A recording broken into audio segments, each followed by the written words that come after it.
So have you been to rural Rajasthan before? Actually, I've been to Nimrana and the villages around there, which is quite a remarkable development. Yeah. Because so many factories have come in, Yeah. and you can see a village transform.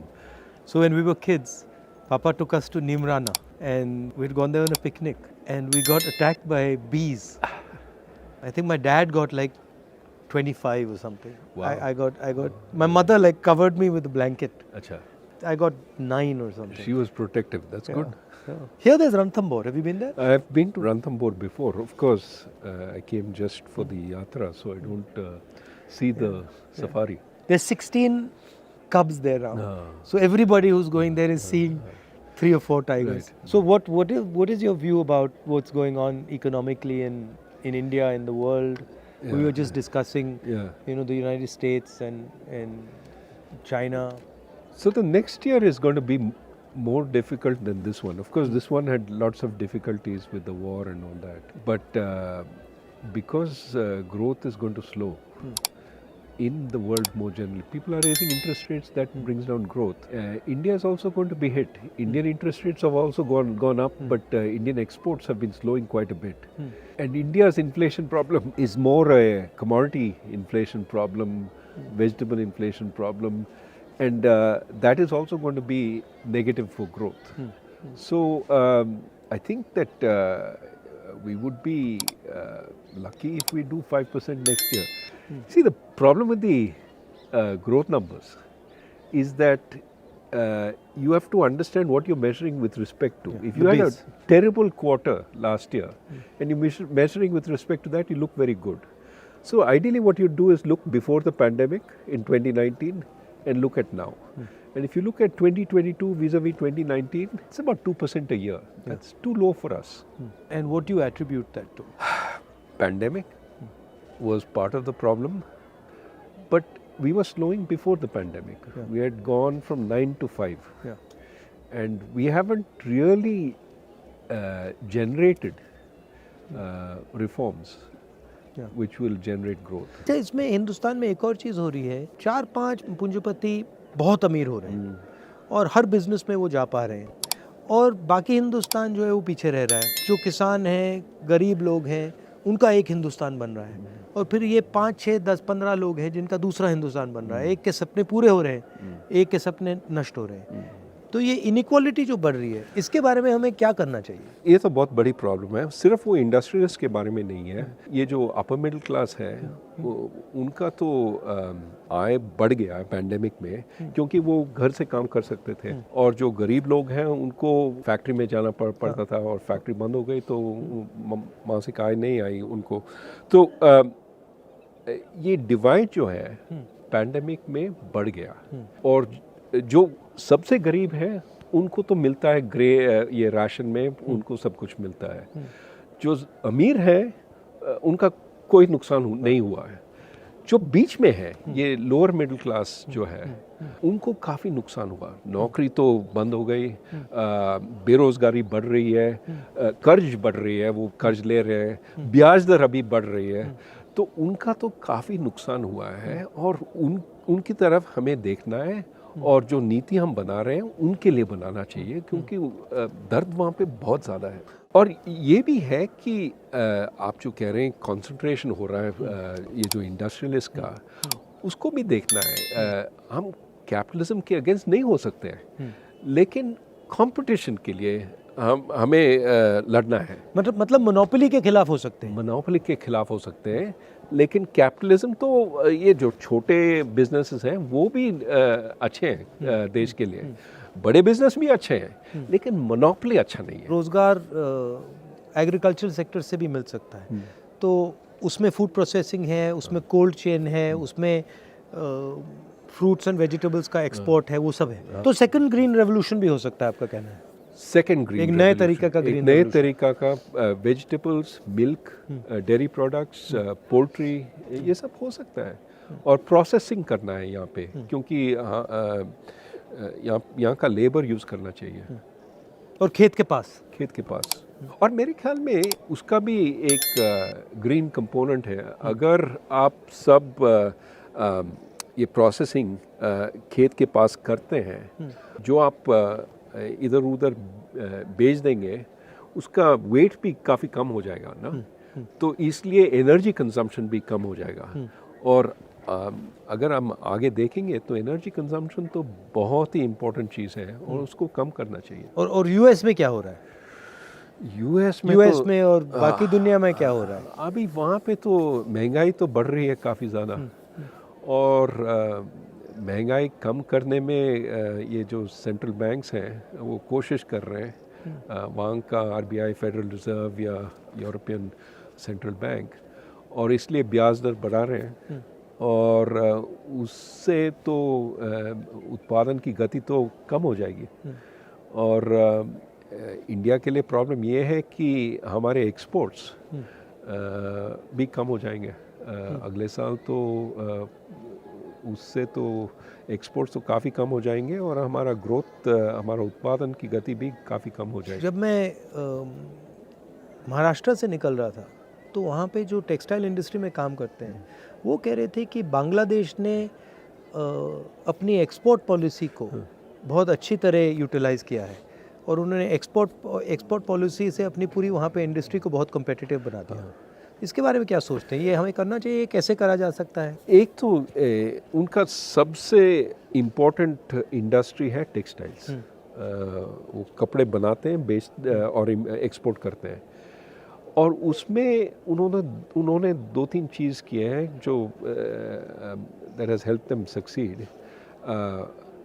एक तो they allow big factories, not small factories, क्योंकि scale economies की ज़रूरत है, तो they allow big factories. I think labour is largely women, so they employ a lot of women in the textile industry, and the policy is very predictable.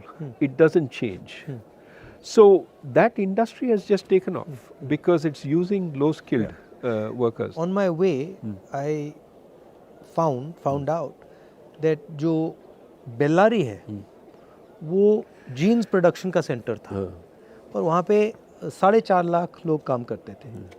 कपड़ा गुजरात से आता था और स्टिचिंग बेल्लारी में होती थी, और वो लोगों के घरों में होती थी। कोई एक पीस बनाता था, कोई सिलता था, कोई धोता था, वो पूरा डिसेंट्रलाइज था, सप्लाई चेन।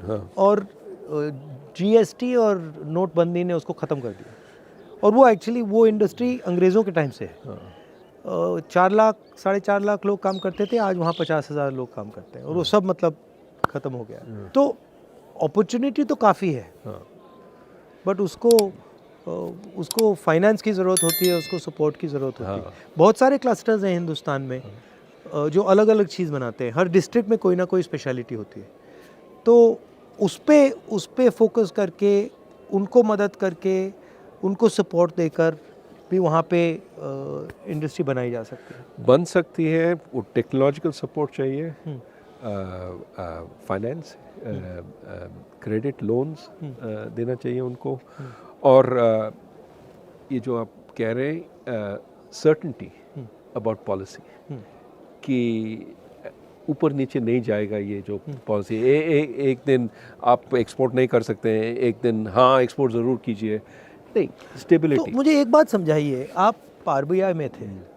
अब हिंदुस्तान में एक व्यक्ति 2 लाख करोड़ रुपए का लोन ले सकता है, मतलब उसको पूरे के पूरे बैंक का पैसा मिल जाता है, मगर जब छोटा किसान या छोटा बिजनेस वाला बैंक लोन लेने जाता है तो उससे बहुत सारे सवाल पूछे जाते हैं, और एक्चुअली बड़ा वाला भी ज़रूरी है, छोटा वाला भी ज़रूरी है, मगर छोटे वाले को बिल्कुल इग्नोर कर दिया जाता है, छोटे वाले बिल्कुल इग्नोर कर दिए जाते हैं।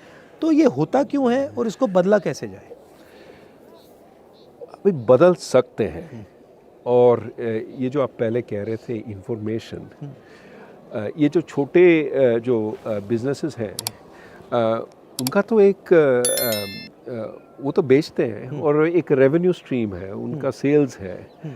अगर वो सेल्स अगर बैंक को मालूम पड़ता है कि ये जो सेल्स काफ़ी स्टेबल हैं, काफ़ी बढ़ रहे हैं, तो वो ऋण दे सकते हैं, they can lend, but we need that information to be collected and to made available. वो हो रहा है. अभी ये जो फिनटेक चल रहा है इंडिया में, उसमें they are starting to think about all this. But in India everything needs to be 10 times. But see, I don't know of a single Indian company that जो small medium company थी और अब बहुत बड़ी company हो गई. Right? मगर अगर आप US में देखें तो छोटी सी कंपनी 5, 7, 10 साल में बड़ी हो जाती है. तो ये हिंदुस्तान में क्यों नहीं होता? You're absolutely right. Too many of our small firms don't grow big. They die or they stay stop. So why is that not happening? That is needed. You need a path to grow. So here's the problem. They get used to some of the benefits of staying small. वो inspector नहीं आता है, आप GST आप taxes नहीं देंगे तो कोई आपको ट्रबल नहीं करेगा. तो they stay under the radar screen of the government instead of being helped by the government. What you need is, ठीक है, you stay under the radar screen until you get a business which works. But then once you start growing, I'm going to look at you, but I'm going to help you. I'm not going to just tax you. I'm not going to just make your life miserable with... We need that situation, right? So many of these small businesses get benefits. Now, as soon as they become bigger, we take away those benefits. Right. So there's no incentive to grow bigger. Why not instead say, okay, if you grow bigger, you will have these benefits for 5 years. Yeah. Then they will come off. Yeah. But then by that time you're so big, you don't care. Right. So can we do things like that? So you're saying that to make a transition from a small business to a big business in India, there's a huge cost that has to be sort of managed. Absolutely. Absolutely. Today and the cost is rent seeking in some way. Today is largely rent seeking. Exactly. You see how many firms are stuck at 10 workers or 20 workers, because that's when the regulations start kicking in. I was thinking about it, the only one I can think of the top of my head is Haldiram's, which went from being a small fellow and he scaled up. And there are a couple of them, but there are not as many as they should We be. need many Haldirams, right? We need many Haldirams, and of course we have some of our tech firms that have grown very, very big.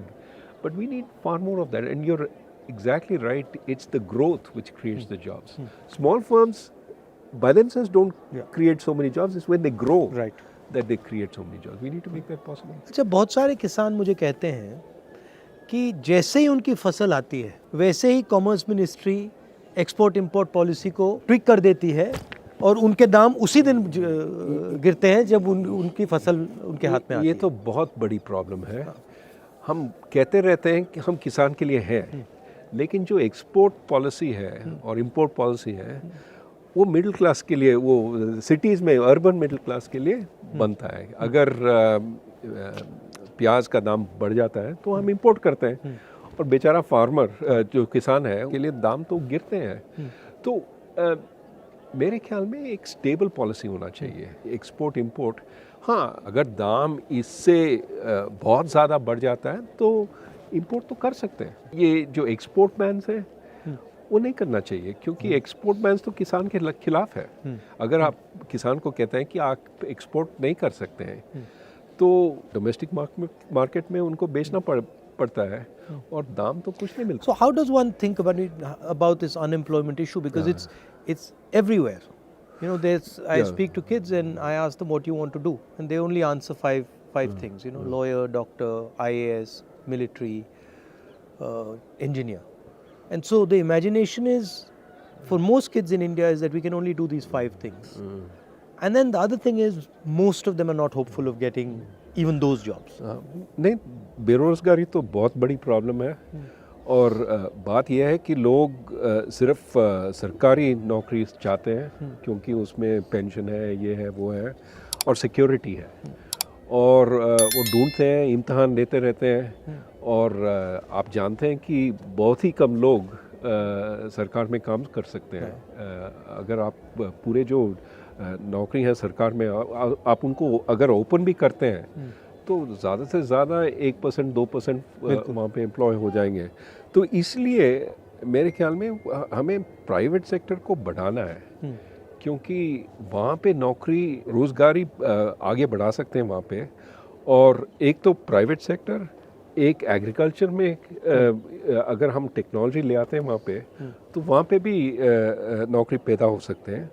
और ये जो formal sector है हम सिर्फ manufacturing को देख रहे हैं, ये PLI स्कीम वगैरह, लेकिन हमें सर्विसेज को भी देखना है कि क्योंकि सर्विसेज में नौकरी काफ़ी ज़्यादा नौकरी पैदा हो सकती है। और आप पहले कह रहे थे कि अब एक नए तरीके की सर्विसेज की नौकरी आ रही है। ज़रूर। आजकल ये जो कंसल्टिंग फर्म्स हैं वो पहले अमेरिका में बेचते थे अपने सर्विसेज और इंडिया में बैक ऑफिस का काम करते थे, ये पावर पॉइंट प्रेजेंटेशन ये वो। आजकल वो इंडिया में कंसल्टेंट्स एम्प्लॉय कर रहे हैं, वो कंसल्टेंट्स काम कर रहे हैं जैसे कि वो अमेरिका में हैं और प्रेजेंटेशंस दे रहे हैं जूम पे। They are actually as if they are working in America, which means they get much higher salaries. But इसके लिए अंग्रेजी की ज़रूरत है। अंग्रेजी की ज़रूरत है और हायर एजुकेशन की ज़रूरत है। और हायर एजुकेशन के लिए प्राइमरी एजुकेशन चाहिए, सेकेंडरी एजुकेशन चाहिए। तो अभी आप जानते हैं ये पैंडेमिक हुआ है और काफ़ी सारे बच्चे अभी स्कूल नहीं गए, 2 साल के लिए नहीं गए।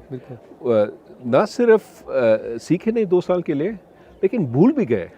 तो अभी देर 3 years behind there class, time ज़ाया हो गया उनका। हाँ, तो अब क्या करेंगे, हम उनको वापस ले आते हैं और we don't take into account कि they not able to deal with the class there in.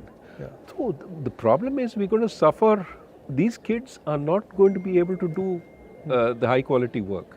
So we have to pay a lot more attention to education. One of the things that I'm noticing while I'm walking is what's being done to the small and medium businesses in this country. And the backbone of employment in the country, and all of them are complaining, and they're complaining of an unfair GST, they're complaining of course of demonetization, COVID, but they're also complaining of no support for small businesses, and most of them can't ever imagine transforming from a small business to a big business. That just, it's not even in their mind. Like I asked them, so do you see yourself actually scaling up? And they're like, well, no, that's impossible. So how do you think about that issue? No, so we have gone about this process of maybe unintended formalization. Demonetization forced a lot of companies that were informal to go out of business. GST is forcing a lot of small companies that earlier didn't pay significant taxes. Now it's forcing them to pay taxes, and they're uncompetitive if they start paying taxes. So this dual economy is being shut down. And of course, you need to create some reason for them to become formal.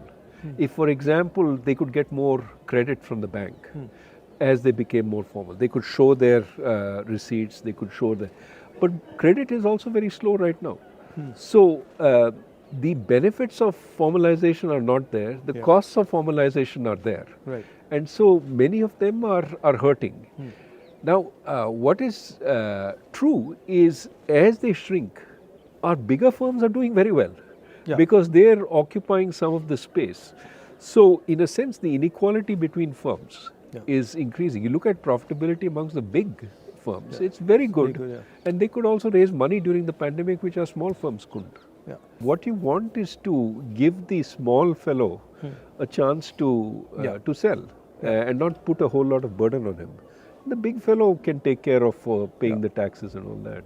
तो ये अगर आप हिंदुस्तान की history देखें, एक बहुत क्रांतिकारी कदम स्वतंत्रता आंदोलन से आया, उसके बाद हरी क्रांति हुई, उसके बाद सफ़ेद क्रांति हुई, उसके बाद जो कंप्यूटर रेवोल्यूशन हुआ, तो अब क्या रेवोल्यूशन हो सकता है? 2 तरह के रेवोल्यूशन है। एक तो मैं अभी हम बात कर रहे थे सर्विस रेवोल्यूशन।